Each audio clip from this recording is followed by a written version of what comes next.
Bonjour et bienvenue sur RDC UKTV, votre média de référence pour déchiffrer l'actualité politique, sociale et culturelle en RDC.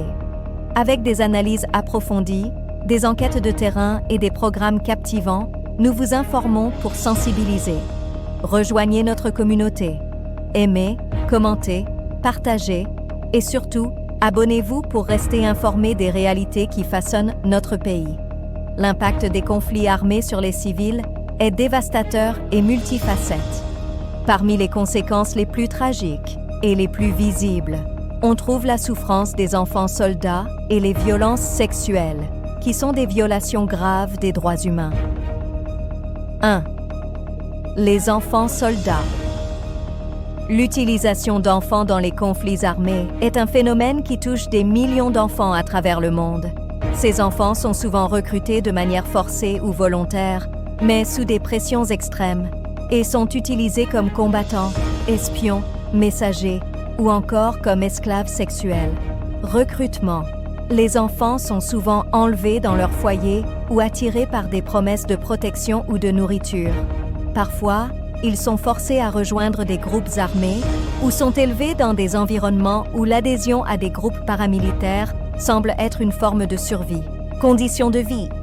Les enfants soldats vivent dans des conditions inhumaines. Ils subissent une formation militaire brutale, sont soumis à des violences physiques et psychologiques sévères et participent à des combats meurtriers. Leur développement physique, mental et émotionnel est gravement affecté. Conséquences psychologiques. Ces enfants vivent souvent avec des traumatismes durables. Ils peuvent souffrir de troubles de stress post-traumatique, d'anxiété, de dépression et d'une grave perte de repères sociaux et affectifs. Après avoir été démobilisés, leur réintégration dans la société est souvent extrêmement difficile. 2. Les violences sexuelles. Les violences sexuelles sont une arme de guerre courante dans les conflits armés. Les femmes et les enfants sont les principales victimes de ces abus. Violences sexuelles comme tactique de guerre. Les viols collectifs, la mutilation sexuelle et l'exploitation sexuelle sont utilisés pour terroriser la population civile, déstabiliser des communautés entières et affaiblir le moral de l'ennemi. Ces actes sont souvent commis par les belligérants, mais aussi par les forces armées et les groupes paramilitaires. Enfants comme cible. Les enfants, en particulier les filles, sont particulièrement vulnérables aux violences sexuelles. De nombreux cas de viol et d'esclavage sexuel ont été documentés, où des enfants sont capturés, violés et parfois utilisés comme récompense ou objet de guerre.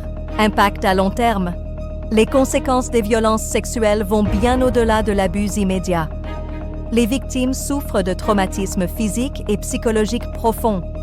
Les filles violées peuvent tomber enceintes, contracter des maladies sexuellement transmissibles et être rejetées par leur communauté. Les enfants qui grandissent dans un environnement où les violences sexuelles sont courantes peuvent également devenir des auteurs de ces violences à leur tour, créant un cycle continu de souffrance. 3. Répercussions sociales et économiques. Le tissu social des communautés touchées par les conflits armés se déchire souvent. La perte de la structure familiale, la destruction des infrastructures de santé et d'éducation, ainsi que l'absence de services de réhabilitation, laissent les enfants soldats et les victimes de violences sexuelles dans une situation de grande vulnérabilité. Éducation. Les enfants qui sont recrutés dans des conflits ou qui vivent dans des zones de guerre perdent souvent leur accès à l'éducation, ce qui compromet leur avenir. Même après la fin du conflit, l'accès à l'éducation reste une lutte de longue haleine.